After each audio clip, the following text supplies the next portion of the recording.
What Carolina Hurricanes general manager Don Waddell thought was going to be a quiet day to begin free agency turned into an interesting day. And it all started by not letting the one get away, or in this case, a trio of guys. Jesper Foss, boy, he could have gotten some more money elsewhere, but he took a 2-year, $4.8 million deal, which is massive for the Canes. He's the quietest guy in the room, but his game speaks volumes. Now, the Canes also sticking with what works in net. Antti Raanta returns on a 1-year deal worth $1.5 million. Boy, Rance went 19-3-3 last season with a 2.23 goals against. He's a solid backup option. So you knew what that meant, though. They had to keep the other half of the tandem. So our guy, Freddie Anderson, signed to a 2-year extension worth $3.4 million a year. All 3 deals are team-friendly. That leaves plenty of space for the Canes to make a splash in free agency. And as Pat Welter tells us, that's exactly what they did. Kacy, we all saw just how close the Canes were last season. I mean, they made the Eastern Conference Final without Andrei Svechnikov.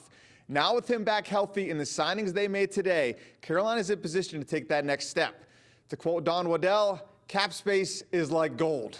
What we've done here is a really good job, and it's a lot of credit to our whole staff, is we've managed our cap space very well. The front office's careful manipulation of their contracts put them in position to land the biggest name on the free agent market, defenseman Dmitry Orlov.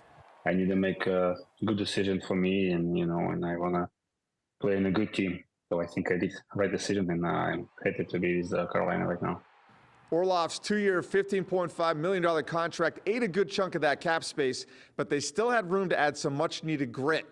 The linesman shoving Bunting off the ice. Toronto's Michael Bunting, known just as much for his goal scoring as his antics.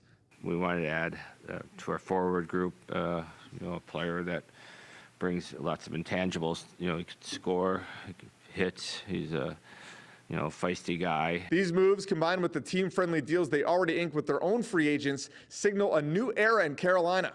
We used to chase players, have to overpay players, and we've become a destination place.